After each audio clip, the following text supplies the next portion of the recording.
Yeah.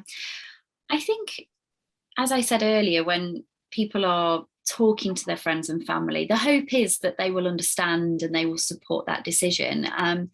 And there will be reasons why sometimes you are met with a negative reaction, or someone might not agree with this path, whether it be for religious reasons or whether it be for cultural reasons. And there is an element of discussion that needs to take place between you as a family unit around how much of that information you share, because we talk about openness, and sharing that story, but there's also got to be the consideration of how people within your circle will react and may react with the child as well.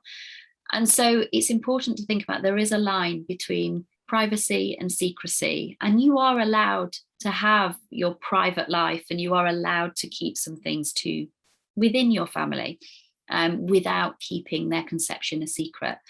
And so I think it's worth talking about where those reactions may come from.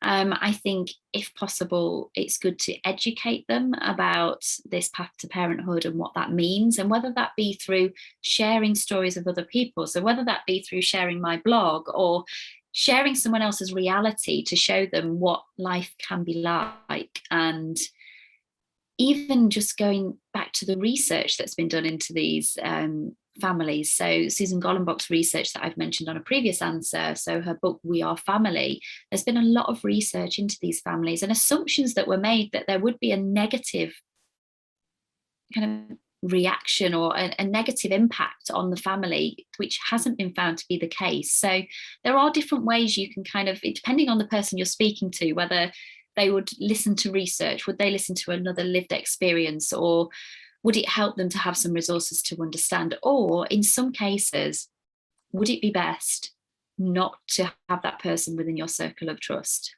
And making those decisions, because what I don't want to say to people is, yeah, you can tell everyone and everyone will be fine about it.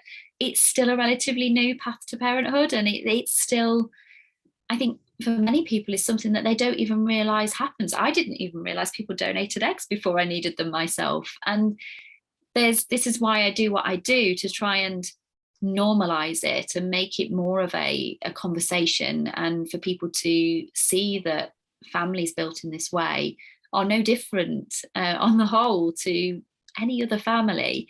We just have different things to think about and different conversations to have, but ultimately what's important is the family and the children and kind of the end result, really. So yeah, there's lots of things to consider, but there is no one size fits all when it comes to dealing with reactions. And I think if you feel that those reactions are going to have a negative impact on your family and your children, then it's sometimes good to protect yourselves as a family.